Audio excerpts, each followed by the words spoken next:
welcome back to everybody's favorite podcast, nobody's least favorite podcast. This is the Everything and Nothing podcast, starring your boys.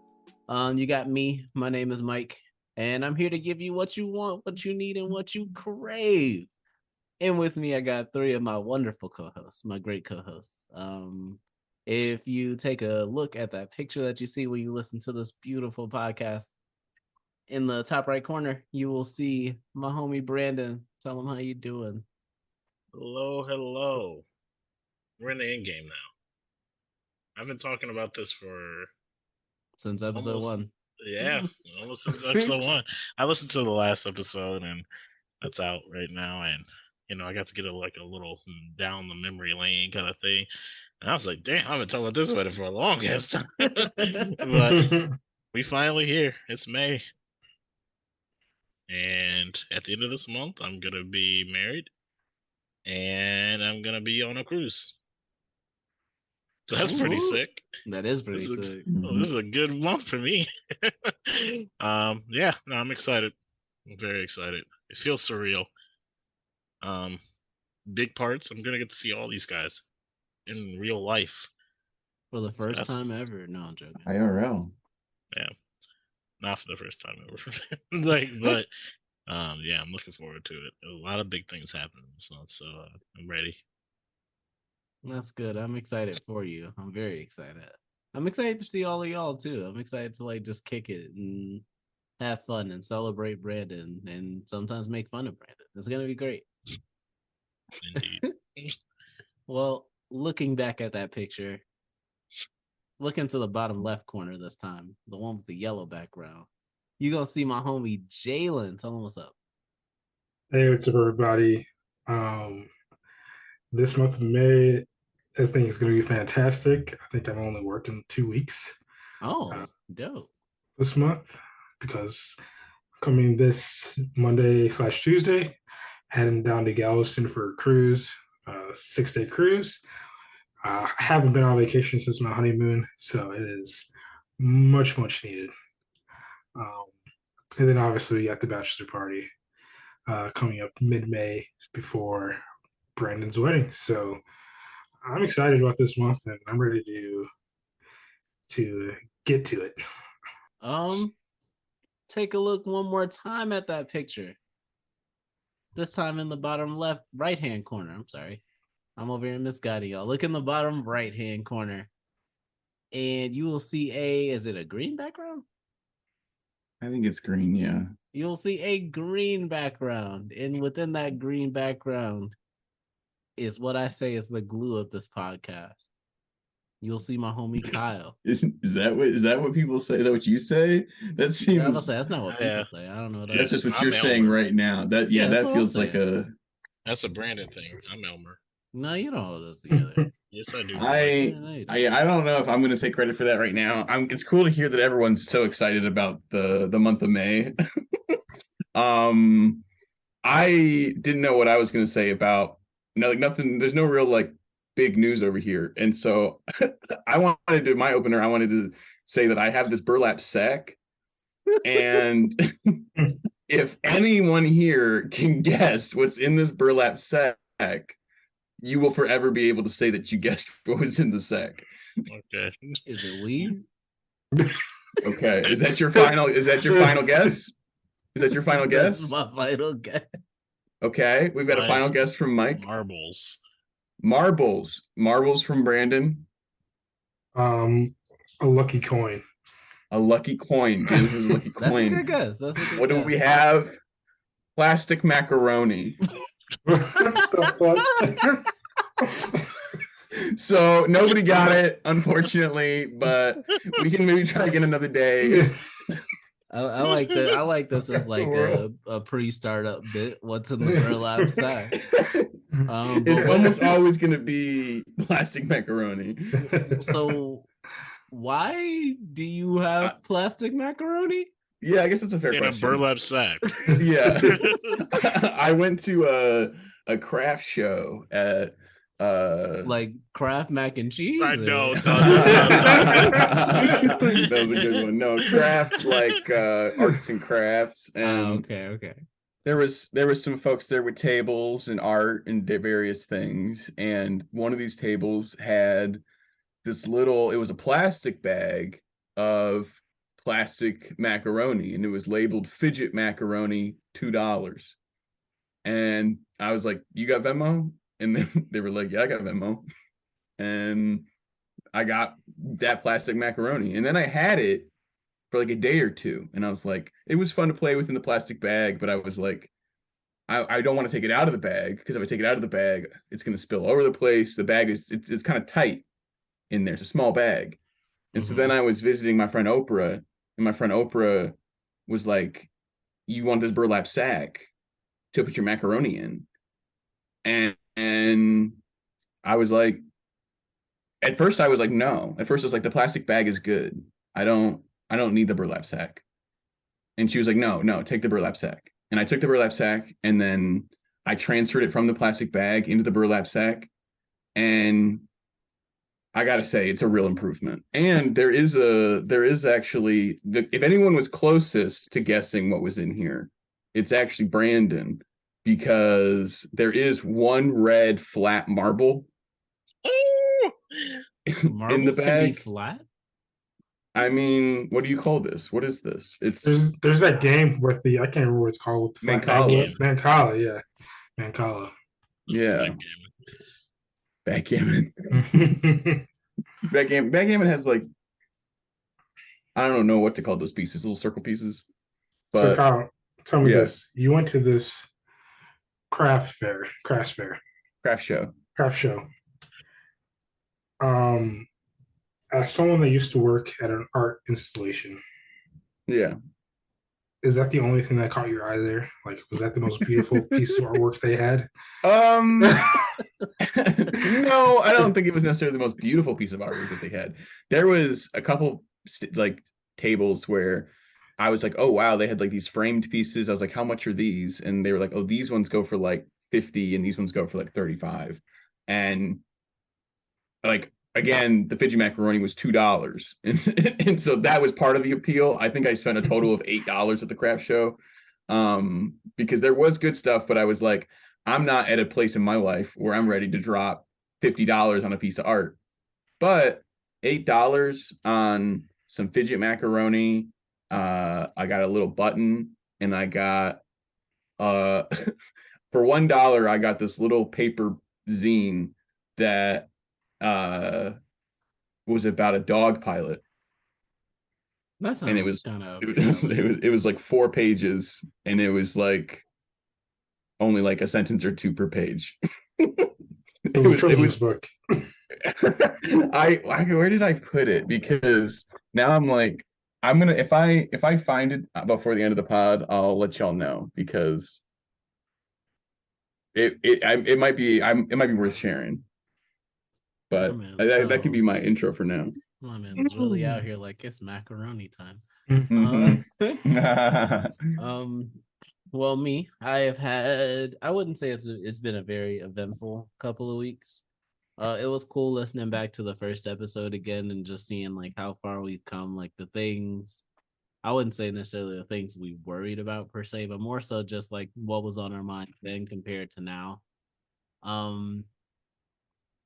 It was interesting to hear like the early stages of like Brandon planning a wedding and comparing that to like the now of everything being set in stone, and like now, well, those who aren't in Michigan, our flights are booked, the suits have been acquired, the bachelor party's planned, like everything's all like laid out. That was wild to me. I thought about like just my living situation. I didn't live with Rachel. I don't even think I was with Rachel yet. A part of me questions whether or not I even knew Rachel yet, which is crazy. Other than that, I reached out to Arizona State for a data analytics program. I took like the skills assessment and sent in an application. I got an 18 out of 20 on that skills assessment without knowing a shitload about programming at all. It seems really complex just through that alone.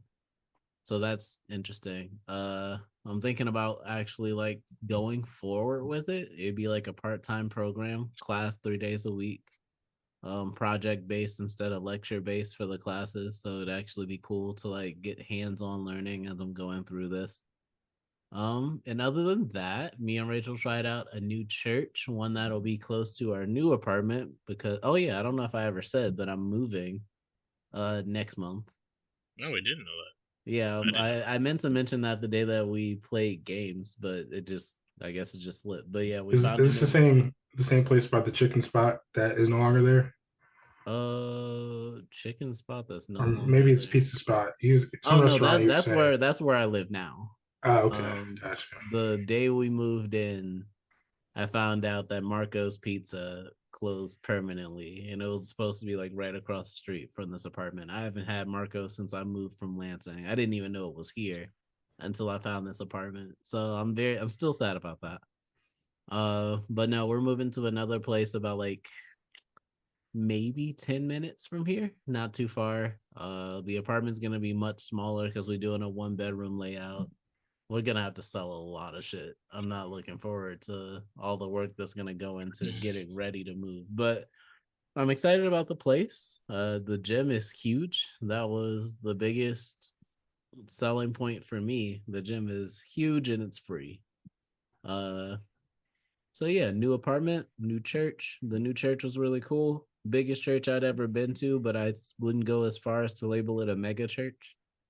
Um, and I'm mad at my cats right now. That was another thing. One of them shat on the floor, and I'm not mad that it happened. I'm mad because I don't know which one to blame. So so I'm just looking at both of them like Mystery chat. yeah, I'm looking at both of them like, yo, I can't believe you. And one of them's like, what are you talking about? But I don't know which one, and it eats me alive. But yeah, other than that, I'm ready to get into it. We got a couple topics. Well, I guess we got technically 5 topics for you today. Because today is bring your own topic to the table night, where all 4 of us have our own unique topics that we wanted to bring. We'll discuss them at varying lengths depending on just how far those conversations go. And then we also got our media corner for you, as I won't say as always, but as usual, with Brandon at the helm. And I don't know what he's going to talk about. And I guess we'll figure that out when we get to it. But to touch back on the last one, Kyle mentioned an album, All of Me by Masayoshi Takanaka. That album was actually phenomenal. Loved it. Loved every bit of Glad it. you liked it. Yeah, every time that I just need something to like play in the background, it's the perfect thing for that. I felt let down that it was not as Persona-esque as you let on, but you said what you needed to get me in the door, and I had no problem staying. So thank you for that recommendation. But without further ado, we can get into our bring our topic to the table night, starting with Jalen. Yeah. So I'd be on TikTok and stuff like that. And I've been seeing a lot of posts of people specifically shitting on my favorite city, which is Chicago. No, just kidding. Yeah, I'm here to talk about that. Chicago, I lived there for 18 years, obviously, before I moved on to Michigan for college. In my opinion, and in the opinion of a lot of people, tourists that travel there, they will say Chicago is an absolute amazing city. It's so culturally diverse. There's something for everybody to do. Chicago is the originator of house music. The food is amazing. I'm talking the best hot dogs you'll ever eat anywhere. Italian beefs. The museums are top notch. The art is top notch. People are top notch. So I've brought this on here because I've had a problem with how specifically groups of people loved to use Chicago as an example for gun violence. And I am getting kind of tired of hearing it because it is completely false. As you know, as a lot of people like to state, oh, Illinois has the strictest gun laws, Chicago has the strictest gun laws, but they have the most shootings of any city in Chicago. First of all, that's incorrect. They're not even top 10 in shootings per capita as far as big cities go. And people fail to realize that, yes, Chicago has strict gun laws, but Indiana is literally 15 minutes away with almost no gun regulation. So where do you think people are getting guns from to take to Chicago? I wonder. It was the finger to the lip. I wonder. And I'm just so sick of people shitting on the city of Chicago. It is such a good place to live. Every big major city, yes, has its lower socioeconomic areas that have crime, and that doesn't make the whole city as a whole just a bad place to be, or you should be scared to go there. Just like every other major city, there's very, very safe places you can be at with no problems at all. And so I would, hopefully one day the narrative of Chicago can change. This is not, this is not 1980s war on drugs Chicago anymore. This is a totally different town. And I wish people would start to realize that instead of just, oh, look at Chicago, blah, blah, blah. Gun laws don't work. That's all you hear on TikTok, and it's getting pretty annoying. That's my rant that I want to talk about. That's a pretty targeted TikTok. I don't think I've ever seen anything that was like anti-Chicago on TikTok. I should hate watching. It's not anti-Chicago. It's like whenever you see a TikTok about gun control or like people love bringing up Chicago for some reason, like that it's some amazing point when it's factually incorrect. I feel like Detroit gets a worse rap, even though like it does deserve it. I was looking at the murder rate per capita, and while Chicago is listed at 28th, Detroit is 4th.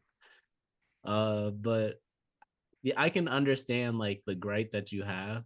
Me, I don't have as much of a love for Detroit, if I'm being honest, but it's still like leaves a bad taste when mainly the shit that I hear is about Detroit sports teams, which once again, very warranted, but it's just not something you love to hear. So I can understand your feelings for Chicago, especially because a lot of the gripes are not as warranted as what Detroit's may be.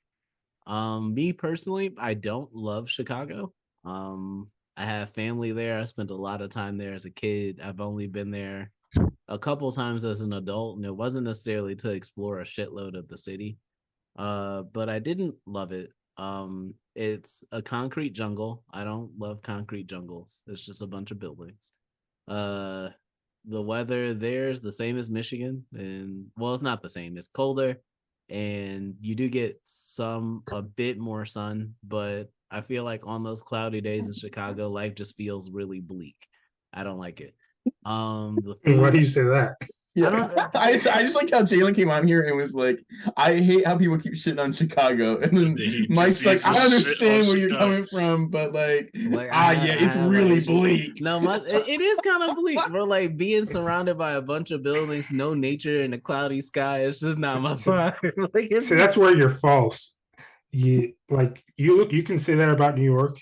Like you walk down New York and there's just trash and people and buildings. True. You go walk downtown Chicago. Yes, there's buildings, but it's well maintained. They have beautiful landscaping, beautiful architecture. It's a totally different vibe than other big cities. I can agree with that. I'll say something with regard to I know exactly what arguments you're talking about, Jalen, on the internet with with gun violence. Chicago does come up a lot, and there are a lot of fingers pointed at Chicago, and I'm just going to say plainly, a lot of those fingers are white. there is a race thing happening where Chicago is a blacker city. Chicago is a working class city, in a lot of ways, and at least historically, and like, yeah, and so there's definitely like a race thing happening too, where it's just like, well, look at it's the Democrats, it's this black Democratic leadership over here that is the problem, and it's like we're just pointing fingers still, versus like, because like pointing a finger at Chicago doesn't actually, like, they're just trying to say like, oh look, this let me give you one example on like why gun violence, why these gun laws aren't going to work. And like you said, Jalen, like Indiana is right there, right? I remember, like, it's not even with guns, but with there for a long time here in Michigan, fireworks were outlawed, and but folks would go right down to Indiana and get some fireworks. Same And same in so Chicago. exactly. And so it is just like, it's kind of it's really unfortunate that I think that Chicago kind of gets the rap that it does, and that it's kind of used as this like kind of tool within an argument, and it's like not even being used well. Like, it's not even an effective tool in the argument they're trying to make. Yeah, I mean, it's a politically and racially motivated argument. Mhm. However much people want to scream and cry that it's not, it's so clearly, because you're not talking about cities in Republican ran states that have the same, if not more, violent crimes in Chicago, or gun crimes Mhm. in Chicago. So it's just like, um, it just it just irks me a little bit.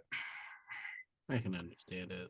Last thing I will say, Chicago food is incredible, except for deep dish pizza. Chicago deep dish pizza, I don't like that. But everything else, some of my favorite restaurants to this day are in Chicago. Facts. Brandon, Brandon's you never got? been. You I've never never been? been. Oh, wow. So yeah, this will be your first time. Yep, That's exciting. I'm curious to see how you feel about it afterward. I'm excited about the arcade. Yeah. I didn't even know Uh, that was there until you mentioned it. I didn't know Well, it's it was not in there. Chicago, is it? No, It's in Bolingbrook. It's like a suburb of Chicago. Mhm. Okay. I only know about it because of Up Down Now. Ah, I see, I see. I was like, I want to Um, go there. I'll never forget when I was like 7 or 8. My grandma took me to the Museum of Science and Industry, and they had a limited time event there where the world's largest video game exhibit was there, and it was like separated by year of release, and you could play everything, and it was just oh, incredible. that's so cool. I wouldn't mind going to the Science Museum at Chicago. Really? That'd probably be cool. Yeah. That's not something I would have expected to hear from you, but that's cool. So there's one time there's like a science museum in Toledo, and it's like there's just like this room, and it's like Oh. on a slant, and it's supposed to disorient you. And I'm like, it's just on a slant. I'm gonna be fine. I step out on that boy, I immediately start tumbling. I was like, this is crazy. Like, it was like my whole like equilibrium was thrown off. It was crazy. I could not like walk. I was like, this is insane. Like, I had to crawl because I couldn't walk anymore. I was like, this is crazy. Yeah, so Brandy did it with me, and she could attest to it. But yeah, that took me out, because it's just like immediately I stepped out there, and it was just like boom, falling. I could not stand up straight anymore. It had something to do with like just I don't know. It just has something. It says it was gonna do that. So, sorry, I didn't mean to take it. I'm excited about going to Chicago. I don't dislike Chicago. I'm excited to hear um the house music. I'm making a house playlist right now for the trip. Still don't know why we decided to ride the train, to be honest with you. But Was we it did. cheaper? No, we could have just rented the car right then and there and just drove there ourselves. That would have caused a lot less headaches. It's an But experience. all Y'all right, get to ride the Mugen train. That's exciting. that boy's gonna take 4 or 5 hours. We're gonna be on that train for like 5 hours. Mm-hmm. I'm That's gonna insane. bond. It's gonna be a bonding experience. What do I need to bond anymore with you guys? I'm already bonded. It's like Y'all it's like already the groomed. Brandon said, "I'm at maximum friendship with y'all. Exactly. No more." There ain't nothing to talk about. It's like the prologue to the trip. It's like chapter 1 to the trip. You know, we got the train ride, and then we're in Chicago. It's like we've already had this experience on the train, and then we get to Chicago, and it's like a whole new world. We're gonna be on the train. Yeah, I bet y'all can't wait till we get to Chicago, huh?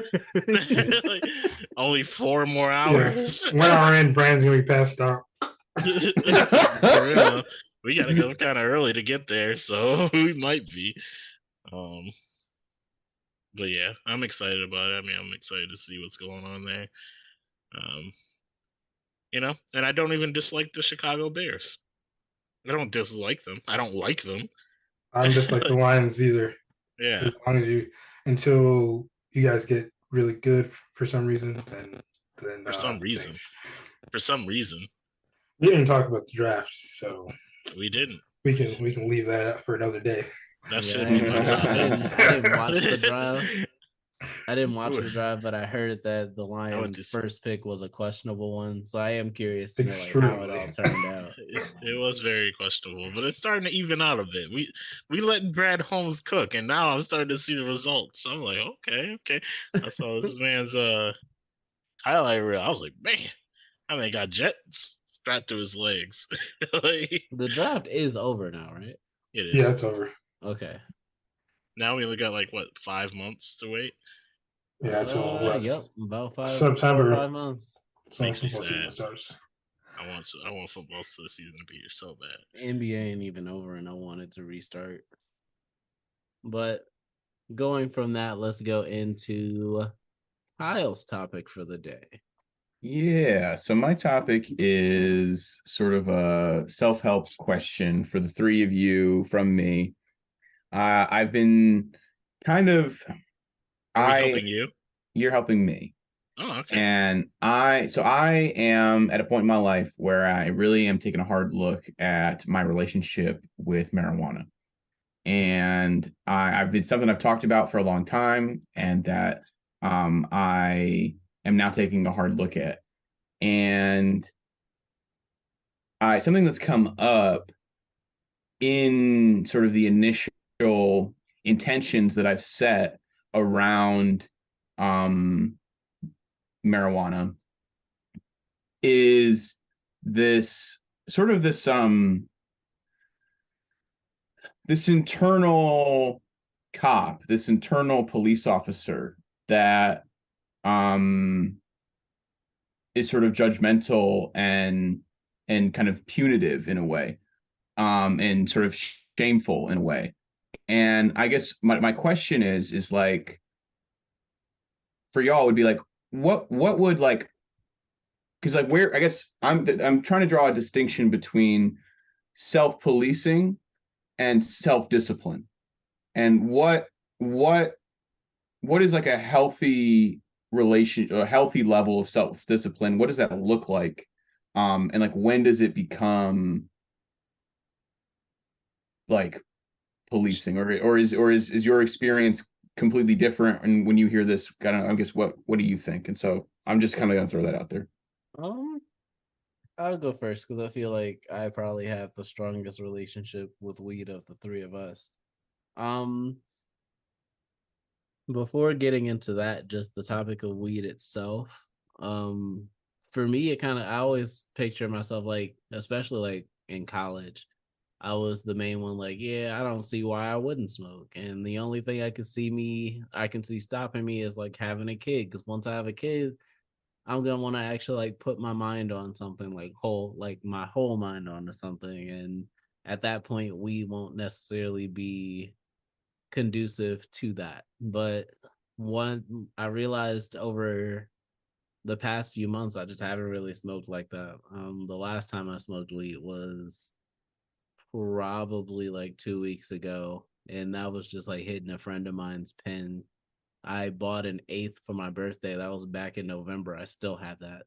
I just kind of stopped. And for me, it was never necessarily a goal to stop. It just kind of happened. But I think when you want to make it a goal, not necessarily to stop, but more so like, or if, unless your goal is to like I completely think stop, my goal is to have just a healthier a relationship. healthier relationship with it. Okay. For me, with any kind of goal, whether it be increasing something, whether it be decreasing something, whatever it may be, uh, I feel like self-policing I don't get into as much because I know that me myself I do not get my best results when I'm just beating myself up on what I did wrong. I can acknowledge what I did wrong. I can just I can accept it and just say like this was a mistake or this was an area I fell short and like that's that. There is no you should be farther along than this or you should be better or there are no like you shoulds. For me, the way I kind of deal in my self-improvement in any aspect is I like to deal in promises to myself because whether it be a promise for me or a promise that I receive from somebody else, I take those very seriously. Um, and one thing I will never do, like I can't control anybody else and what they do, but one thing I can control is me, and I will never make myself a promise that I can't keep. Um, so for me, I think a healthier way to kind of do it, like if that's not for you, you got to find like what's for you, what works best for you. But for me, it was promises and like when you have a goal and you hold yourself accountable and then another thing is also being able to praise the steps that you take and finding pride in those things. Like I didn't become the person that I am now overnight. It took a lot of hard conversations with myself. It took a lot of hard conversations with other people. um but all in all, one thing in that was like what made those things hard was not anything that made me feel bad. It didn't bring any. The only negative feeling that it may have brought is like the guilt of not necessarily the guilt, but just like when you like disappointment. There we go. Just that notion of falling short, and being able to be disappointed in the progress that you didn't make, but also being able to say like, but that's okay. Like just because we hit a wall here does not mean that we hit an insurmountable wall. We just hit a stagger in the road, and that's something we can step past as long as I know that stepping past it is what I actually want to do. Um, Mm. so I would say like just self-discipline and self-policing. The middle ground between that is just self-accountability Mm. and just self honesty. And with that has to be a pride of self. Because if you're not praising the steps that you take, you're always going to feel like you're not doing enough.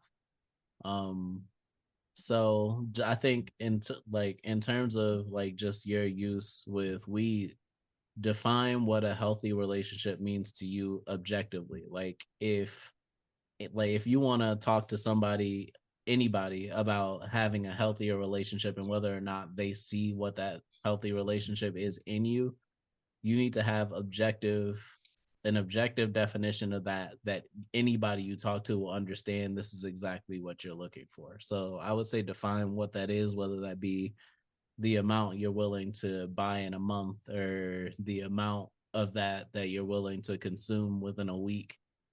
Just having concrete goals that you can look at and say this is like this has been done or I'm still working toward it, so that way you can see where exactly you're falling short and where you're making progress, and you can have those conversations with yourself that you need to have. But at the end of the day, when or if you do fall short, there should be no negativity like damn I suck, like oh no I'm addicted, or whatever may be, where you make yourself feel worse in hopes that feeling worse will make you want to avoid that feeling later. You just don't need to have that feeling. um and that's kind of all I got on it. All right, cool. I appreciate that. Yeah, that was an And excellent answer, Mike. Um, and I completely agree with what he has to say. It's whenever you're talking about, um, I don't want to say addicted, but anytime you are have something where you feel like you're needing to do or you trying to cut back on, like for me, it could be coffee. It's all about like little steps to reach your goal. There's no way to reach that goal in just one swoop. It's almost impossible because you'll just end up going right back to what you're doing as soon as you get there. It's all about long-term sustainability and, like you said, defining where that limit is for you, and then keeping yourself accountable. And then also, like, anytime you're talking about that, obviously working for CPS, I have had deal with a variety of different drugs, but there's always triggers as far as you wanting to use, and maybe benefit you, like figuring out exactly what those triggers are, and processing like some other things you can do um, to alleviate that wanting of using marijuana. Um, but to answer your question, as far as like policing yourself, I don't think like mentally it's not good for you, because at the end of the day, if you're mentally harming yourself that way, it's going to lead you back into your coping mechanism, which what sounds like is marijuana, and which you're trying to avoid. Oh, yeah, I definitely hear that. Another thing that helped for me when I initially decided I wanted to kind of slow down, not necessarily stop, but just slow down, I found things that I didn't like about it. Like for me, that was, I don't like that mentally I'm just a lot slower. Like conversations don't happen as like this one is, where we're just back and forth. Like there's a lot more thought. I didn't like how deep into my overthinking of anything I could get. Um Definitely hear that. yeah, I started to hate the taste of it. Well, I wouldn't say hate the taste of it, but I don't necessarily like the taste of it. And then for me, like I used to always think like when I'm high, like everything's better, like food's better, video games are better, everything's better. But eventually I realized like it's not. Like things are still just as good, and in some cases it's worse. Like for example, I have a game called the Nonary Games that is mainly dialogue based, and it's a puzzle game, and I'm like, this is not a game I can keep up with if I'm smoking. So I'm like, smoking actually hinders the more complex things that I enjoy doing. So maybe I shouldn't get, oh yeah, my memory. Man, I don't remember anything. My memory, I can say, has gotten a little better since I've kind of like, for the most part, stopped. But yeah, when I was smoking, I hated how, sober or not, anything that came into my mind was instantly recycled right back out. And I feel like weed played a big part in that. So I would say look for things that are not, that you don't necessarily like about it. That way, like how Jalen was saying, like in a lot of ways, that if you go about this the wrong way, you turn back to it. You had those things where it's like, man, it was a really stressful day, I really want to smoke right now. And then it's like, but I do hate this aspect of when I smoke. And then at that, those things are going to start to kind of ruminate. And then it's like, I don't have to keep letting this happen. So things kind of taper themselves out after a while. Like it makes it easier to be okay with the fact that you're not doing it as much when you realize there are things that you enjoy about not doing it. Yeah, and it may be good to, like, whenever you are thinking about marijuana, or think you might use right now, like find some other activity, probably not in like the same location where you are. So say you're in your house and you have like, you want to do marijuana, it might be good to go outside and go for a jog or whatever you find joy. Do something else so that you correlate that feeling of wanting to do it with something that gives you some form of dopamine that can make you feel better in a different way. Yeah. Brandon, you have any thoughts? Brandon, like, just don't fucking do it. You're like, I've been telling you this whole time. So I've been quiet because I am struggling with this question. I think that they both give us some good points. But I was thinking to myself, how do you have a good relationship with something that's bad for you? Like, how do you have a Well, healthy relationship for something that's I bad for you? well, I'm not sure if we're trying to get into like the morality of marijuana at the moment, but Well, no, you like, say you want to have a healthy I mean, relationship. yeah, and you're saying, I'm but you're saying that it's bad for me, and I'm gonna say that, well, I don't know if I necessarily think that I frame it that way in my own context. and then also to play devil's advocate on that, like Brandon, how would you describe your relationship with alcohol? Like, I don't think you have I an don't think that's a good relationship either. right, but like I would say that the relationship you have with alcohol is a healthy one. You drink every now and again. You like to drink when you hang out with your friends from time to time, and that's fine, but that's not something that's good for you. So like I think that the notion of having a healthy relationship with something that's quote unquote bad for you is not an impossible thing, because I feel like every day in the vast majority of our lives, there is something that isn't necessarily great for us that we can have a healthy relationship with, whether that be alcohol, whether that be the person who spends their time after work playing video games all day, or whatever it may be. Coffee for me. Yeah. I don't really care about the Coffee for morality of it. Jalen. Just for the record, I don't Yeah, I think am more you're. interested in Brandon's feedback. I want to hear more from Brandon. Yeah, just for the record, I'm not saying you're a bad person because you smoke weed. That's No, not what I I'm saying at all. didn't say that at all. Okay, good. Um, yeah, it's pretty tough because you know I think that you do pretty much anything enough, like in excess, ends up being the opposite of what you want, Mhm. right? So that goes with alcohol. That's how my dad died. So like that's pretty much anything. So I mean, this may be extremely simple, and I think the cusp of what it gets down to from what they're saying is, I mean, do it less. Like, and that's not easy to do, that's not very helpful, I think, but I think they explained it very well.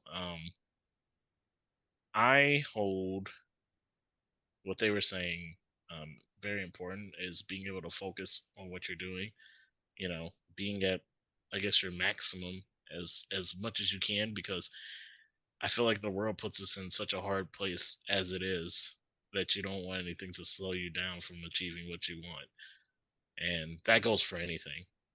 I think that goes for really anything that you're doing, whether it being like playing a lot of video games all the time or drinking all the time. Like it's never good if you're focusing on something um 100% of the time that won't get you to where you want to be. Now, there's nothing wrong with doing it from time to time. I don't think there's anything wrong with that. We all got to live, and as a great philosopher once said, you only live once. That's the motto of the yellow. um so you know Wow. Wow. Well, Brandon, I can know that's I how I want to felt. Brandon, I want to ask just a secondary question, and then I want to move on. But my secondary question for you specifically is, you're somebody who I have seen in many facets of your life dedicate yourself to something. Whether or not it's the gym or a particular diet or going back to school, like you are someone who has historically been capable of dedicating yourself to something. And I guess I'm curious on like what goes into that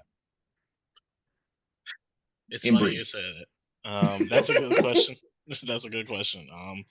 So I would say, and it's funny you said it, because like this whole losing weight thing is like the hardest thing I've ever had to do, and I've been putting my all into it and trying to learn as much as I can for it. What it really comes down to is that you have to want something immensely enough to do it. Like, for me, going back to school, going back to school to get this degree so I could have a better life, it was that or nothing. I Mm, had no choice, for what I wanted, which was to live a good life, be able to afford things that I wanted to afford, have a good family. This was the only way I was going to make it happen. mm. So, I mean, in a sense, it's do or die, you know, like it's do or die, and I can understand how that might be hard to apply to yourself with this. because It's more like don't do. yeah. Well, I mean, or get high. I guess it comes down. down. Well, I mean, I guess it comes down to what do you want to do? Yeah, Like, I mean, where do you want to be enough to where you're willing to push other things that aren't as important aside to get there? And once you figure that out, things become a little bit easier because if you don't do it, you'll never get there. damn. Yeah, I appreciate that. Appreciate all of y'all's input. Y'all have given me a lot to think about. Good. That's what we do here. My friend Will, I was talking to him, and he was talking to me about like what he likes about. No, not it wasn't Will. It was my friend Thomas. But one thing he really enjoys about this podcast that we actually use it as a space to like be vulnerable with each other and encourage growth within each other. And that was one thing that I was really excited about when we started this podcast because I knew this very well could and would be a space for that. So I appreciate your question and Yeah, me too. giving us a chance to answer it because I feel like that as friends are what we are here to do. I mean, I think that's just important. Like the kind of question Kyle asked, I think that's just really important for anyone. You know. Mhm. Yeah, I was thinking that it could. I was hoping that it would apply to other people's lives in different contexts as well. And I definitely think that, like I said, y'all have given me a lot to think about. I am making TikTok videos now. You can find me on TikTok at Kyle Quits. I saw your TikTok came up on my For You page. Yeah. And so I am dedicating myself to something, and I think it's still, today was day 6, and so I'm still kind of working through some things, but I'm excited, and this advice tonight was really helpful going into day 7. I appreciate that. And that's not day 7. Not smoking? It's not day 7 of not smoking. It's day 7 of I went in my backyard and I set a literal fire of intention. Where I like built a fire in my backyard and was like, this so spiritual. I love this it. is my intention. But then these more recent days have been like re-examining that intention and like, is this my true intention? Or like, and because there was like this language about I'll allow myself to smoke in, with other people. And it was like this language of allow I didn't like. And so then in these last few days, it was like trying to like, how can I find a new way of being that like without having to frame it in this same way. And then that was what kind of brought in like this idea of like the internal police officer, and me as somebody who, I go out in the world, I'm a white man. And that's something that I think specifically other white men online definitely don't see and I don't hear talking about, because like there is the cross section of whiteness and maleness has some issues going on inside of itself that need to be resolved, in my opinion, for our society to like truly move forward in a transformative way. Not to say that like there's not other things going on, but like internally within white men, something needs to shift for healing to really happen. And that it all feels connected. I don't know. And I would say, Kyle, I think it may benefit you to I don't want to say cold turkey, but try as much as possible for the next 2 or 3 weeks just to smoke as least amount as possible, because and then after that, if you still want to keep a healthy relationship with marijuana, you'll most likely, I don't know the empirical data or anything, but you'll most likely have less of a need or want to do it after that time period. Yeah, I do think I'm going to need to have a period where it's just like it is going to have to be like a level of self-discipline and determination that's just like kind of like Brandon said, like do or die. Like just how hard is it to lay on the floor and not go to the dispensary? Fun fact, it's actually easier than going to the dispensary, materially speaking.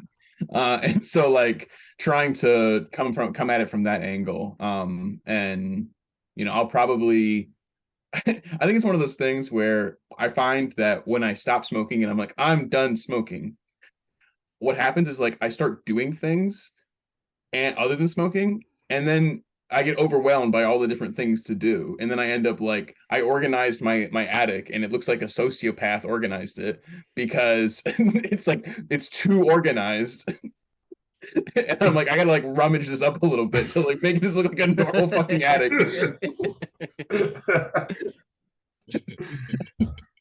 And so, yeah, I'm trying to smoke less. I'm ready to move on to the next topic.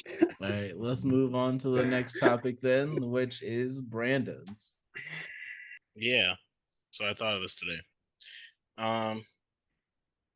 So are we ready? Yeah. Okay. What is something tangible that you want in your life, and what's holding you from doing it? Oh, wow. What do you And mean what's- by tangible? Okay, so This is it base doesn't necessarily have to Brandon, be. material world. Yeah, It I doesn't was even say, have do to you be. mean It something doesn't like even I have can to be physically tangible. It could be have? yeah. Well, I mean, not physically. Just something that you really want in the world. And I'm thinking like goals. Like Okay. what is something that you want to achieve, and what steps will you take to get there? Ooh, Oh. sounds like a job interview. Okay. Do I deserve my spot on the Everything and Nothing podcast? What is that? Okay. What is this? Wait a second. Wait a second.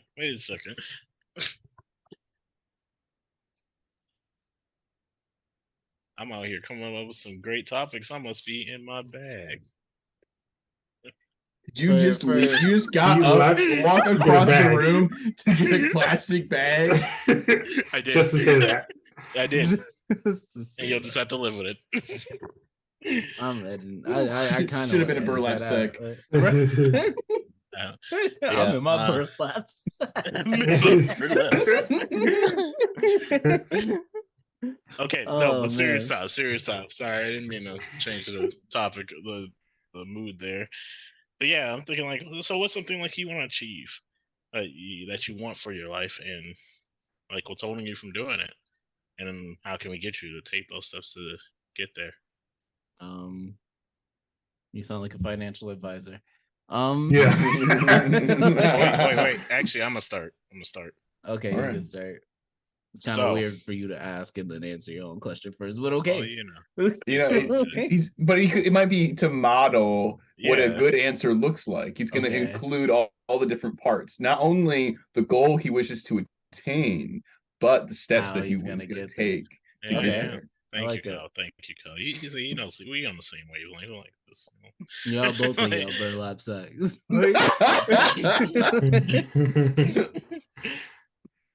Yeah. So I mean, I've pretty much got what I want at this point. Like, you know, let me finish. So I've gotten like I really wanted, which was, you know, money, and I'm still looking to increase that, of course, but money, and I'm trying to get to marry the love of my life. Got a wife, and I'll have kids one day. The one thing I don't have, and it has become more important to me, and it's so interesting because I let this slip. Because I put everything else ahead of it. Was this weight thing, man? I am sick of this. I'm sick of it. I'm sick. I let myself slide so hard. And now that I've finally gotten the other things, it's like, okay, now on to the next impossible challenge, you know? Yeah. But this actually feels like harder than what I went through, which is crazy. Like this feels like so much harder because I am fighting a way more difficult opponent, which is myself. You know, I'm fighting my brain, like pretty much, like cravings, stuff like that. Like it is awful.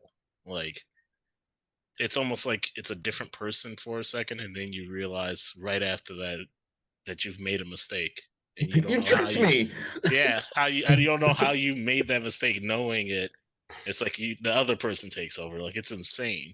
Like I've never dealt with anything this difficult in my life, and it's something that I really want, like for myself. Like I feel like it's like the one thing I'm missing. So what's holding me from doing it? I think myself. I think Yeah. my background, where like the way I grew up, like my Mhm. childhood. So I mean, I think therapy. Not taking therapy seriously. Are you gonna do your homework What homework? for therapy? I'm about to get me a new the therapist. That's what the I'm about to do. entrance quiz, the entrance survey. The entrance, the entrance survey. Nah, the test is for her. She giving me a test. She gave me a damn multiple choice operation at the beginning. She already failed. so, so, but for real, like, um, I really got to work on myself, physically and mentally. Um, I appreciate you saying, like, me dedicating myself to this. It has not seemed like enough though. Like I honestly feel like I've been failing on this, and I'm looking forward to living with Brandy. To have someone else that's strong. Push me to be even stronger. So, um, this is going to be something that I'm dealing with for at least a couple years. But I was talking with someone one time, and I was doing the diet thing, and I went to this. I was going to this cafe a while, but I stopped going there as much, and I just happened to come in there one time to get like a 0-calorie energy drink, and she was like, "Oh, hey, I haven't seen you in a while. Are you gonna get that caramel macchiato that you like a lot?" I was like, "Nah, I'm trying not to do that as much." And she was like, "Hey, you live a short life. You might as well." And I was like, "Well, I'm trying to get to the end too." So um that's important to me, man. Like, Yeah. to have worked this hard and not be able to enjoy it Mm. is tough, man. Like it's tough. So I'm gonna keep at it, man. With some support, I think I can really do this. Um, but yeah, that's what I really want, and the steps I'll take is I'll keep working hard, work on my mental. I think that's a big part of it. I gotta work through some stuff, man. The physical, the dieting stuff, and being more knowledgeable about things. That'll also help me, and support from my wife. So yeah. That's really good. Mhm. I'll go next, but quick aside, going back to the topic of therapy and homework, not necessarily therapy, more so homework.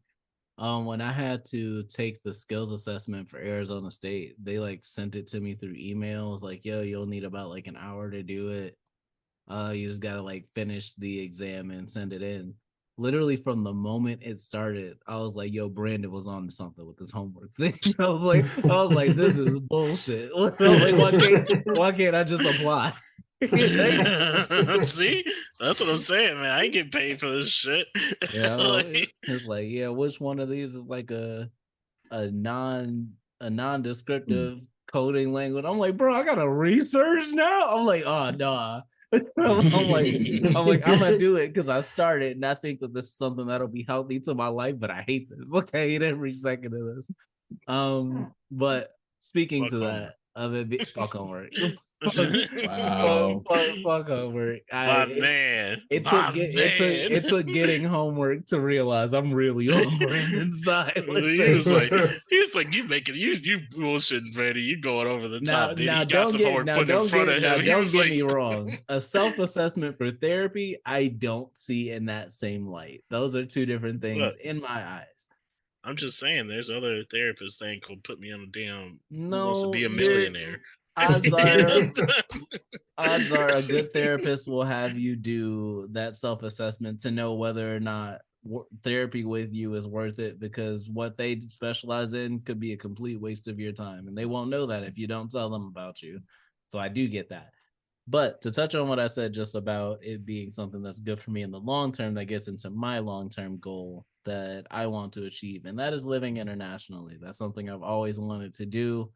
That's something that my granddad instilled in me pretty young. Well, for him, it was more so just travel internationally, and I took it a step farther because for me, I think it was like a sociology class I took in college that just talked about like the cognition of the cognition created through the culture that we live in every day, and how even from a young age, I knew the way that I see the world cannot be the only way the world is seen. I know there are so many different ways, and I know there are different values to appreciate in life that are not so highlighted in the life that I live. And I think that's something that I can change by at least living internationally short term and like just getting to live at a different speed, a different pace.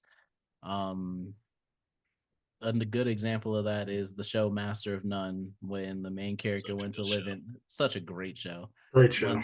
When the main character got to go live in Italy, and just like how different his life was in that time, where he's just an apprentice learning to make pasta, and he gets to like really dive into the relationships of the people around him. Like life was not so fast paced, like get up and go. I need to find this new next job opportunity as soon as possible on this, that, and the other. He just got to like live. And I'm not saying that I want to go somewhere else just to slow down my life a little bit, but that is a big piece of it.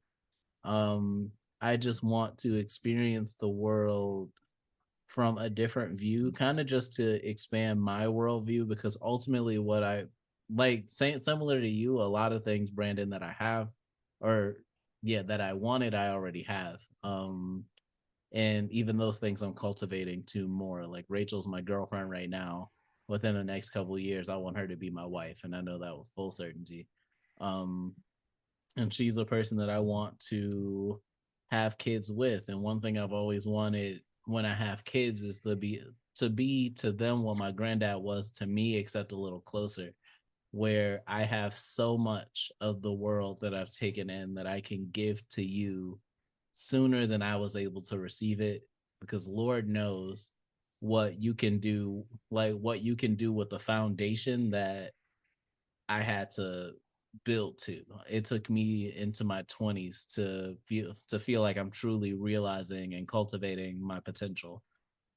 So to be able to give that to my kids sooner rather than later would be great. It'd even be great for them to live internationally at least for a while. So like even they are growing up knowing that what this world has to offer from how I perceive it is a lot deeper than I may think, than anybody may think. And so living internationally is a big thing for me. Steps I want to take to get there. One, me and Rachel were talking about last night, which is us getting married. That's going to be a big part. She wants to be married here before we consider going anywhere else. And then we also feel like just the process of moving internationally will be a lot easier if we were married, as opposed to technically, like, You're legally single. legally Yeah. speaking, single people. So we want to do that. So I'm not saying I want to get married for that. I want to get married because I love this woman with all of my being, and I want all of my growth going forward to have her as an influence and as a part of it. But being married will also be a step that needs to be taken to do this. Financially, I mean, not even financially, but just education wise, I know the field that I'm in now, getting my certification as a board certified behavior analyst, that's something that's needed around the world. At the end of 2021, I was about to go to Australia for that career. In hindsight, I'm glad I didn't, because I don't know how much I want to do it anymore. But I just know that the tools that I have are worldwide. And another reason that I'm looking into this data analytics program is because not only is that a skill that translates around the world, that's also one that translates remotely. So I don't need to always be at work. I can live my life with Rachel and our future kids, and I can travel to different places, and I can live in Italy and work here if I want to, or whatever. Like pretty much I can get very creative with my lifestyle because I've created a path of extreme flexibility for it. So just this program makes a lot of sense to me for that. um so just finishing that program, getting married, and with finishing that program will come more money than I make now. And right now I make enough to say that I could move internationally if I wanted to. So making the money isn't necessarily a huge issue. I wouldn't even consider it a step I need to take. Uh, Honestly, I don't know if there are more steps to it than that. Other than that, just researching places that I do see myself living, Australia being one. And I love the idea of Italy, but I don't know a lot about Italy. So I guess I can't just up and say that's what I do. But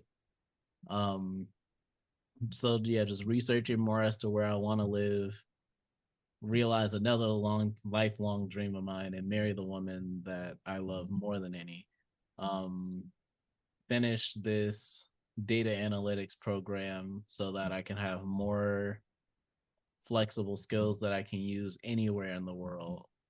And yeah, that's really about it. Other than that, I feel like I'm on a pretty good path to realizing that dream sooner or later.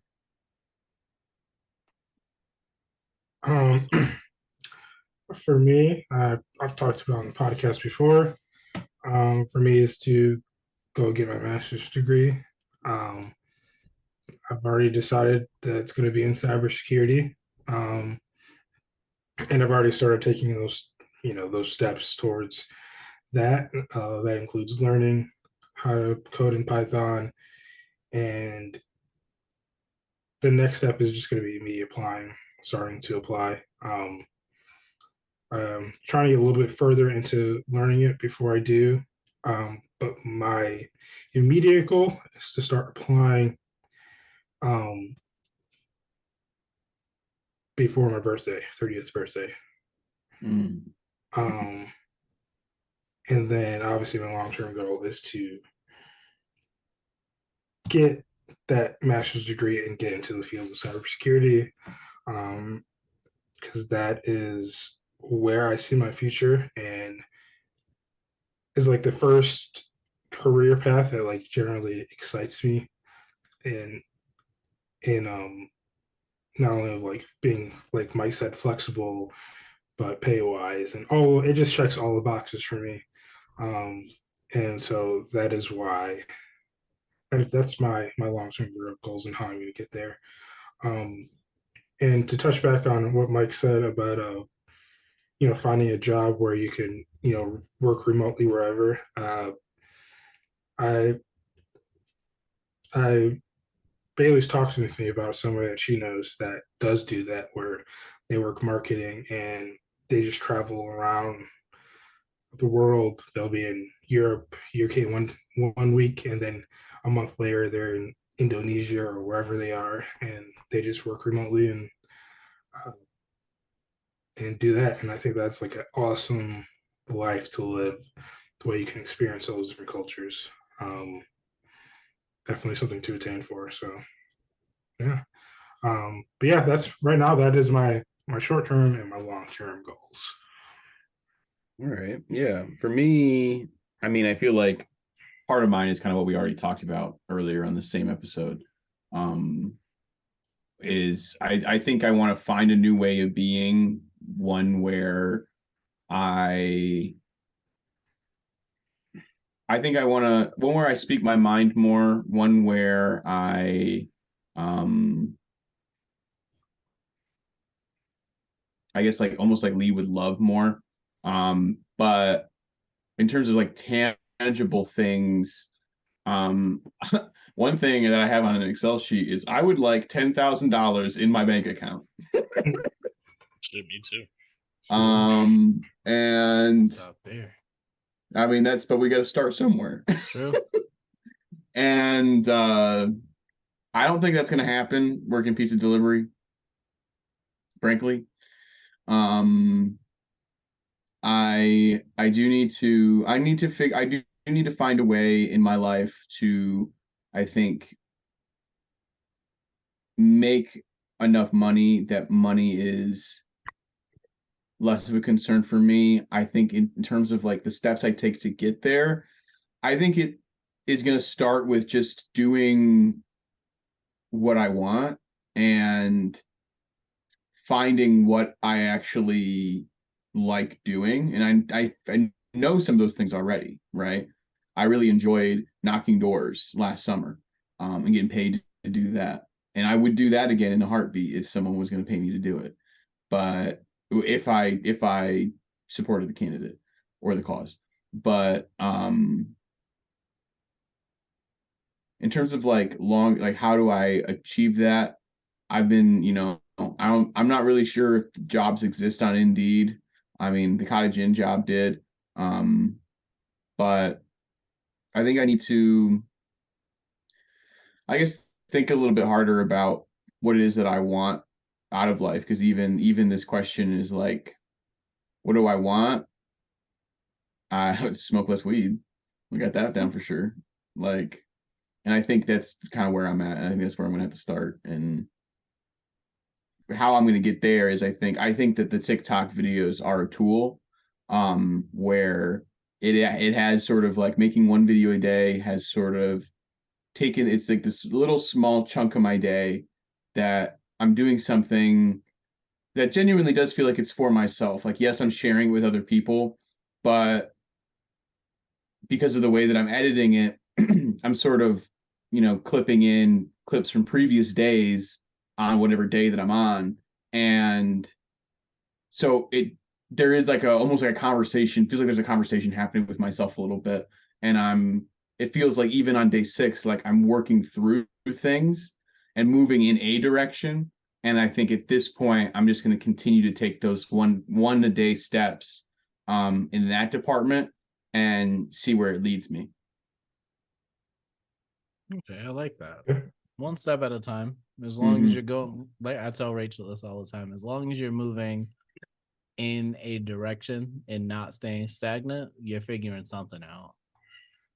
Forward So always. forward always. I mean, Yeah, and Stop and everybody. breathe. Stop and breathe sometimes, please.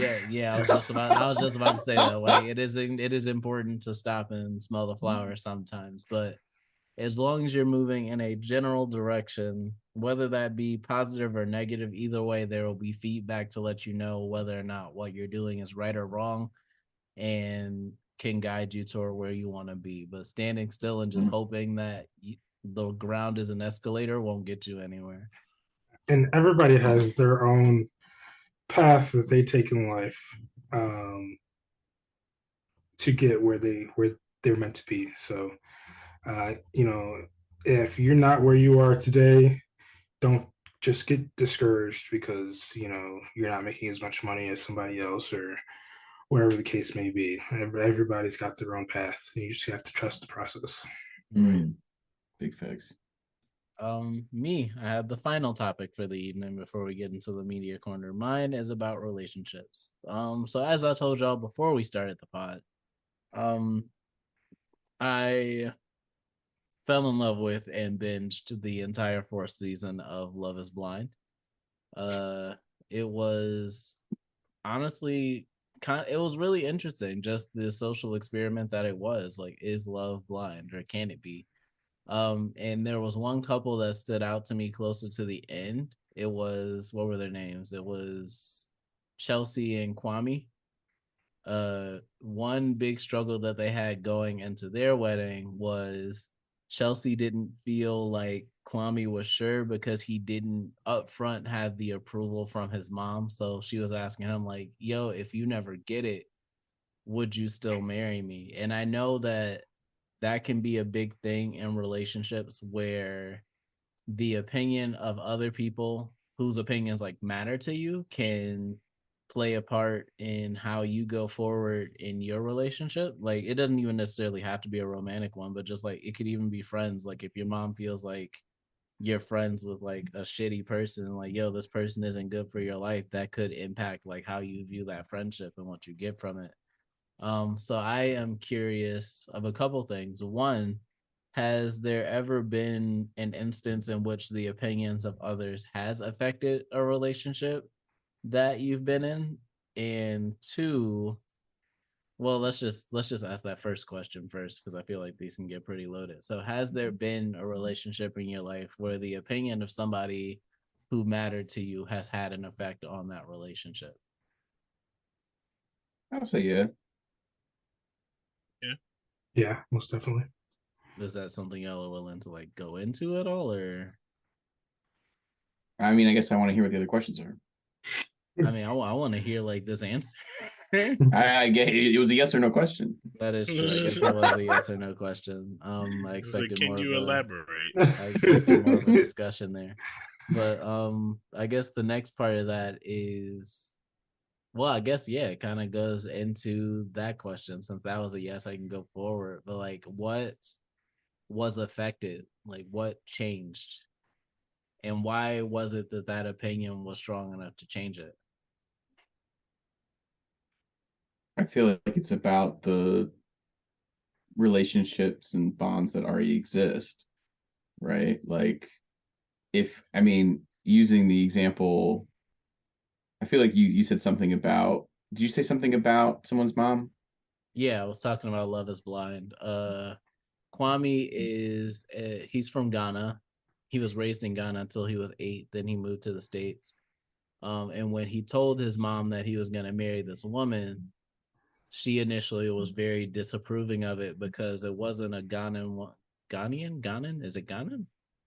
Sure. It wasn't a woman from Ghana. I don't know if I don't know how much they touched on religion, but pretty much there were like multiple reasons why his mom was just like, I don't approve that this is happening. And that led her to question, like, well, if that's the case, do you still want to move forward with this? And there was a bit of time where he was hesitant and he wasn't so sure he wanted to marry this person because he didn't have that approval from his mom. Yeah, because I think sometimes people have, depending on what the relationship is, there could be fear around maintaining the existing relationship over the new relationship. But there could also be like genuine concern of like, okay, like if it's even if it's friends or family, like if we're gonna have a gathering, are y'all gonna be good? Like, are we, or is this like we can't even be in the same space together? Like, you know what I mean? Right. I get it. And like, I guess, yeah. And so I think that I could understand people moving in that way, but I also think that you don't have to, and like other people's opinions at the end of the day are other people's opinions. Um, and you kind of got to live your life, your truth. Yeah, so I guess I can speak on it. You know, as you guys know, I have a very close relationship with my mom. Um, so there was when I decided to move out to live with Bailey, there was some friction with that. Um, my mom didn't know, will this relationship last? All the questions that parents ask, wonder and think about their children, their kids. And it is hard being in that situation because you know your mom's the person that I've trusted most with my entire life. Trusted her guidance and thoughts on things, um, and it is a conflict. And then on the other side, you want to move in with your girlfriend or whatever. Um, but I think at the end of the day, it's all about being able to absorb that information, acknowledge feelings on all sides and how people feel. But then at the end of the day, you have to make the best decision for yourself and what makes you happy. And yes, you can take in other people's thoughts, other people's feelings, but at the end of the day, when you're making a huge decision like getting married, uh, you have to deep down inside know that this is what's best for me. And even this is why this is a good decision, and also this why it might not be good, but you still have to consider all those things. You can't, I know it's called Love is Blind, but you can't just go in blind to marriage in my opinion. Not at all. So that's my thoughts on it. um yeah. Okay. Brandon, do you have any takes? I'm just gonna add on to what Jalen was saying. Essentially, I think that you know whatever opinion someone may have, whether it be because they like care about you or whatnot, I think eventually, if they have like a real deep love for you and they still want that connection with you, they will come around. Um, Mm-hmm. as long as it's not something like ridiculous, like I don't really want to date this murderer. It's like, you know, your mom and dad's like, I don't know about that one. Like, I really don't think it's a good idea. And you're like, you never support me in anything, and then you still go date that guy, and then they gotta be worried that you're gonna be his next victim. So don't do that. But you know, but everything else is probably fine. um, but no, I mean, it can be hard to ignore all of, like the side blinders, like I mean, all the side talk and whatnot, because everyone has an opinion. Everyone does, um, and especially you hold near and dear the things that people that are close to you think about it. Like, you know, if I was gonna date someone new, which I'm not, you know, uh, and you guys had an opinion on a girl, you know, you guys are my closest friends, so I'm gonna think about it. You know, like I'm gonna take your opinion into consideration. Mhm. Now, whether I do something about that, that's really ultimately up to me, but it will get me thinking. You know, so Okay, that's reasonable. And I think that's the point of those conversations. It does get you thinking. But at the end of the day, if, you know, if hypothetically Brandon got another girlfriend, um, which I won't. sounds so weird to just say that. Yeah, I know, right? But hypothetically, if that happened, like no matter how many, you know, how we may feel or think about that person, we would obviously express that to Brandon. But at the end of the day, our job is to be supportive and to be his friend. I don't know. I feel like y'all would rat me out if I even thought about doing something crazy like that. Not in that way. I thought, well, hypothetically. Like, yeah, no, we weren't talking about another girlfriend within your Yeah. relationship now. Oh, Like, okay. This is like Brandy doesn't exist, and this whole new girl. Okay. yeah, if Good. it was that situation, like you already, I'm like, honestly, I don't. My opinion I is would completely never. independent of the other person. And my opinion is like, yo, what the fuck is wrong with you? Like, what are you doing? Why are you like this? This isn't my Brandon. They say black men don't cheat, you know. So Right, I'm like, you breaking the black man rule. Like, what are you doing? You ain't black. Like, what? You ain't What black. are you? Like, You ain't black. You know. So yeah, I just think it's cool, and I think if someone gives you an opinion that's really close to you, I think you should really listen and wager. I mean, well, think about if it's important to you or not, or if what the information they're giving you is actually wise or worth listening to. that's fair. But yeah, that was just something that was really interesting to me because I've been in situations in my life where the opinions of others do not match the opinions of mine. And 9 times out of 10, they don't change much of anything. It's like, great, you said that. I know how you feel. I appreciate that you said it, but I'm going to do this anyway. And in a lot of those situations, I am not ashamed to admit I was the one who ended up wrong at the end of the day. And those were learning opportunities for me. But for me, I think about it all. Like I think about like Kwame and Chelsea's relationship, and I think, man, I thought Kwame killed Patrick. I was like, what did you and Debs like that? Like, but yeah, for me, I just think about like it would have really sucked to see that relationship just end because of the opinion of somebody else, especially when I mean, like, granted, throughout a lot of the show, he didn't seem very sure at all. His heart was in other places. But like when it's at that point where it's like, yeah, no, I'm gonna marry this woman, and then that situation with his mom and him not being so sure anymore. Like one thing that I thought about throughout that whole thing was like that could not be me. Like I could not be like I don't see me being the one. Well, like, I told Rachel, I'm like, if you had met my dad's side of the family and they didn't like you, I think it'd be completely crazy of me to say like, yeah, this won't work because my dad doesn't like you. Like I don't know. For me, I just I think there's some merit to it, though. no, there is merit to it. Like I don't want to deny that. I don't want to make it seem like there is no merit to it. But I don't know. I think like I think ultimately it comes down to like what y'all have been saying. Like it's at the end of the day, it's your decision, but the opinions that were given should mean something. Um, and don't get me wrong, they do.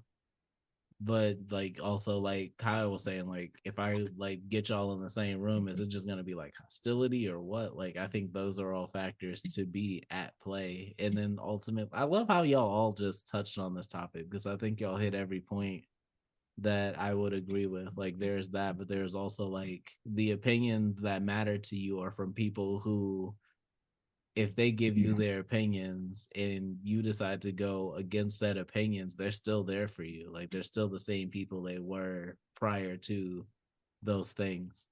Um so It yeah, provided that they don't put that on the table. right. Provided they don't put that on I the mean, table. provided that you have that relationship there. Yeah, but then again, my notion of things like that is if you are willing to give me that kind of ultimatum, there's some sense that the value that I have for this relationship you don't necessarily share. But then again, that also depends what's on the table. Like, yo, if your girlfriend's a murderer, don't bring her around me. If you bring her I around mean, me, you don't yeah. care about my safety, so we can't be friends. Like that, I get. Like I get Yeah. that. Um, but yeah, all in all, that was just a topic or a thought that came to mind that really interested me when I got to that part of the show, and I was just curious where y'all stood on it, if it was something y'all have experienced in y'all lives. Yeah, Um, I feel like when it comes to giving advice to those people you care about, you have to realize that they are they are adults. They need to be able to make their own decisions and live with the decisions they make. And mhm. that's the only way you're going to learn and walking through this life. Everybody makes mistakes, but it's how you rebound and bounce back That and is true. being able to admit you made that mistake and moving on. And you know, it's because I feel like being so cautious about things, that's when you end up not taking those leaps of faith that could drastically change your life for the better, and you can miss out on a lot of opportunities by listen. I don't want to say by listening to advice, but like not listening to advice, but not going with your gut feeling of what you think you should do. Mhm. But Mm. honestly, there needs to be some kind of balance. And then, like I said, at the end of the day, um, those giving advice need to be supportive no matter what. Trust your gut. I agree. Well, I am able or ready to close on that topic and move into our final segment of the evening. We get to Brandon's media corner. Brandon, what did Mm, you bring us? all right. So first of all, a lot of great topics here today. I'll be honest, I didn't think we'd have much. But here people at home, we don't actually review what we're going to talk about. So first time you're here is the first time we're here. So just to let you know, we all have to come up with our answers on the fly. We're that wise, that we can come up with something like that. But as far as my media corner, I'm gonna give y'all a choice. Okay, Okay. Okay, either music or anime. that's tough. Um, Let's do anime. We've already had like 3 media corners with music. yeah, Right. that's fair. Let's do anime. Yeah. Okay. So, man, there's so many I could choose. But I'm gonna go with one of my newest favorite anime of all time. Gets me so hype. And I think you know exactly where I'm going with this, Mike. Oh Man, boy, that rhymed. um, there's this little show called Blue Lock.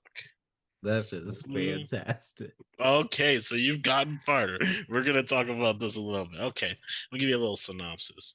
This show called Blue Lock. It's about this guy. He's on a team. He's on his high school team. High They school are soccer playing. team. Yep, soccer. It's a soccer anime. And you're probably thinking, I don't want to watch that. I don't care about soccer. Let Neither me do tell I. you, neither exactly, neither do I. But that boy had me captivated. All right, so he's on his high school team. He's going for the last shot. The lane is open. He can go for the shot, but his team is telling him to pass it. And so he passes the ball to a guy and he misses the shot and his team loses. in championships. So everyone else is all upset, and he's going home. He's really trying to figure out why did he pass it. He had the shot, and then he breaks down. He gets a little letter from a place called Blue Lock. They are put into this room full of all the best strikers all over the country of Japan. And their job is to determine who is going to be the best striker in the world because they're trying to get Japan to win the World Cup. And their main focus for a striker is finding out who has enough ego, who's all about scoring at all times, and that wants it that badly and is willing to do anything to get that score. And let me tell you, this anime, man, is some of the most hype shit I've ever seen in the anime. It is so good. Like, I mean, like, it gets you, like, rooting for a team. Like, this is all fictional, right? But it's just like, you're seeing, like, the absolute desires that these guys want and how badly they want it. And they are just shooting for it, man. And they are just, like, playing mind games. It's like a big puzzle to them, the field and everything. It's fantastic. Like, it is so good. Every week, every single week. And Mike, lucky for you, you got the whole seasons to watch. But every week, I was wanting more, and I had to wait a whole week to watch it. Yeah, in the first episode, I'm not gonna go too much into it, but they play tag in they play a soccer inspired version of tag. And going into it, I'm like, this seems pretty dumb. I'm like, I don't really understand what the point is. And they managed to make that 10-ish minutes of my life so fucking epic.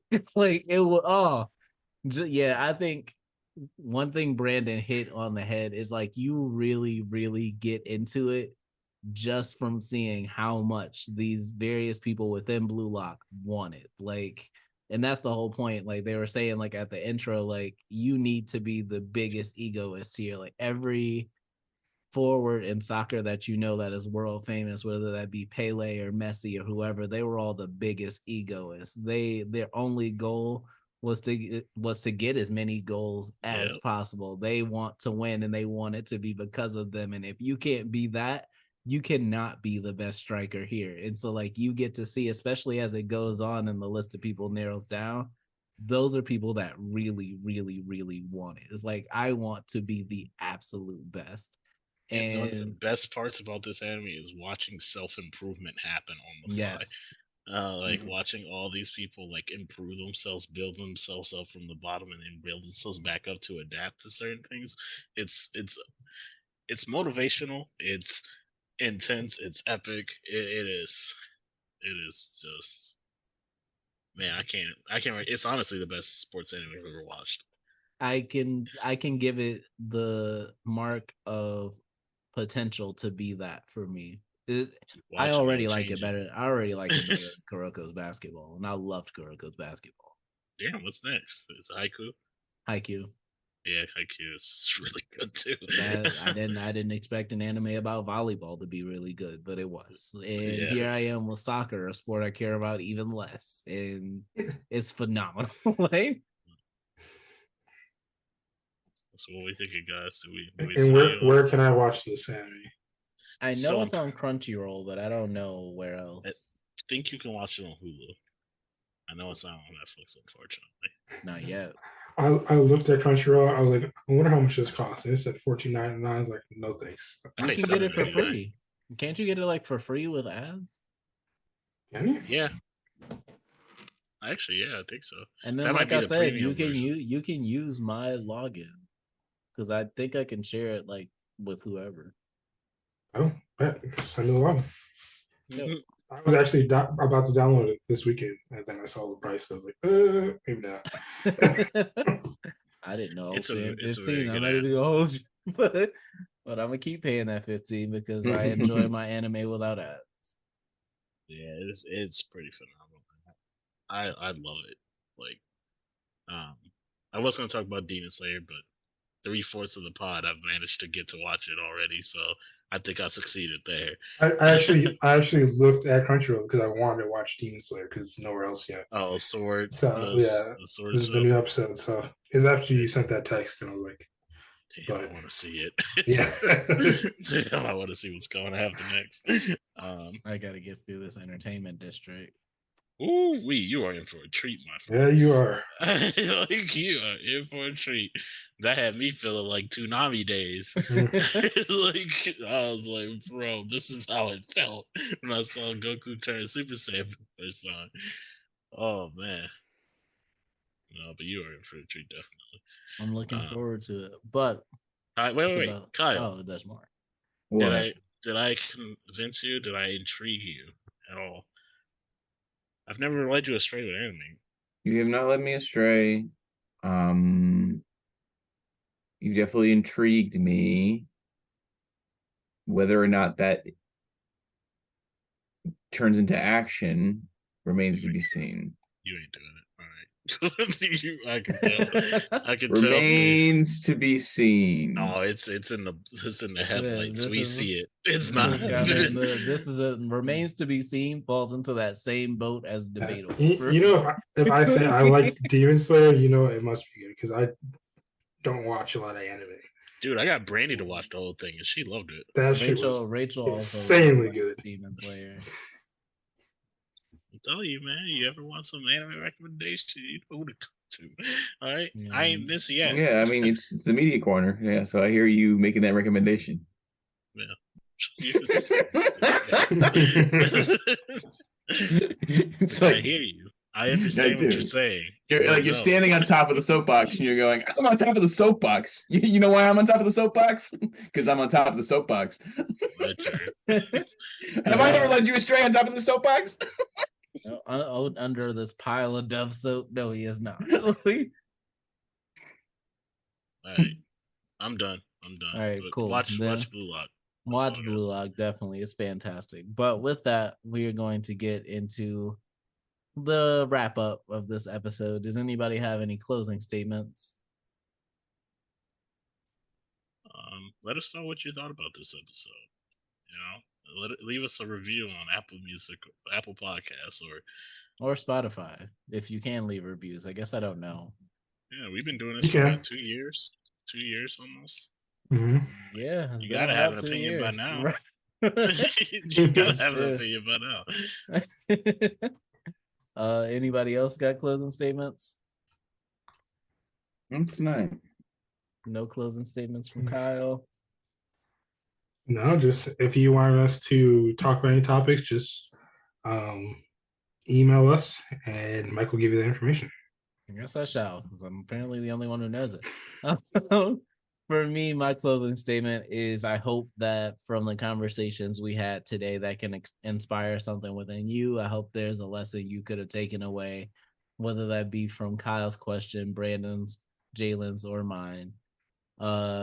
I hope that we have left a positive impact on you by us practicing our positive parts of our friendship. And with that, I will touch on what Jalen said. If you like what we did, if you have critiques about what we did, if you have ideas for what we can do, feel free to leave us a review on Apple Podcasts or Spotify Podcasts. You could reach us at our social media, which is as follows: on Instagram _everything and nothing pod _ on Facebook, the same thing without the underscores. On Twitter, you can find us at E&N Show, that is EANDN Show, or you can hit our booming, bustling, overwhelming, filled up email at everythingnothing_@gmail.com. So with that, I would like to say that I've had a lot of fun tonight. I have honestly, it's just I feel really rewarded from you three,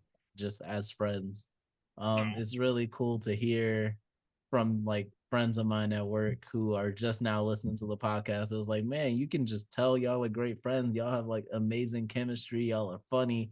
Like, I really, really enjoy this podcast. And I'm like, man, the thing that I enjoy most is that y'all are enjoying a friendship that I get to reap the fruits from all the time. Like, and you only get what we put on this microphone. There's so much of our friendship that is not on this podcast that is so rewarding just for me to have. So with that, I'm gonna go ahead and get into my favorite part. Did you say same? I did say same. Okay. I was about to say, you better say saying. I'm like, you said lame. I'm like, bro, you a quarter of this. Like, you're a quarter of it all. But with that, I'm gonna go ahead and get to what you know is my favorite part of this, at least from an editing perspective. I'm gonna go ahead and get those drums going. And I am going to thank you for tuning into the Everything and Nothing podcast. Starring you boys. My name is Mike. We got Jalen, we got Kyle, we got Brandon. What more could you ask for when you get the four of us onto an incredible podcast together? I hope you enjoy the rest of your evening. Brandon, can you do me a favor? What's up? Play me out.